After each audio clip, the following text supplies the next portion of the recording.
या जी आरमुळे तणाव निर्माण होऊ शकतो असं ते या ठिकाणी म्हणतात, त्यामुळे हा जी आर मागे घेतला पाहिजे. नाही, मग 2000 जे 16% आरक्षण आहे 1994 ते पण मागं घ्या, ते पण मागं घ्या मग, कारण त्याच्यामुळं सुद्धा तणाव होऊ शकतो ना. मग ते तर आमचं होतं तरी आम्ही खाऊ दिलं. आता हे तर हे जी आर आमच्या हैदराबाद गॅजेटच्या नोंदीच्या आधारे काढला आहे आणि बाकीचे जी आर कुणाला आधारही दिलेला नाही. 180 जातीच्या 450 जाती झाल्या कशा हे सुद्धा सरकारनं मराठ्यांना आता सांगणं मग गरजेचं आहे.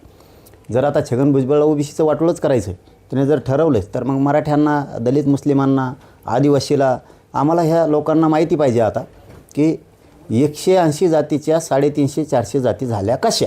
मराठा समाज हा मागास नाही, तो पुढारलेला समाज आहे. मराठा म्हणून काय किंवा कुणबी मराठा म्हणून काय ते देखील यात येऊ शकत नाही. आणि तू काय कमी आहे का पुढारलेला? तू पण पुढारलेला आहे. तो या जमिनी तर सगळ्या प्रत्येक गावाला शेजारीच मळेच आहेत तुमचे. मग किती जाती दाखवायच्या? त्याला एक तर अक्कलीचं नाही राहिला भाग. आरक्षण श्रीमंतीवर दिलं आहे का शैक्षणिक सामाजिक मागासलेपणावर दिलं आहे याची ती बेरीजच करत नाही. त्याला फक्त ओबीसीचा काही करून त्याच्या राजकीय स्वार्थासाठी त्याला वापर करायचा आहे आणि तो पुरेपूर गोरगरीब ओबीसीला येड्यात काढतो आहे, पुरेपूर येड्यात काढतो आहे तो.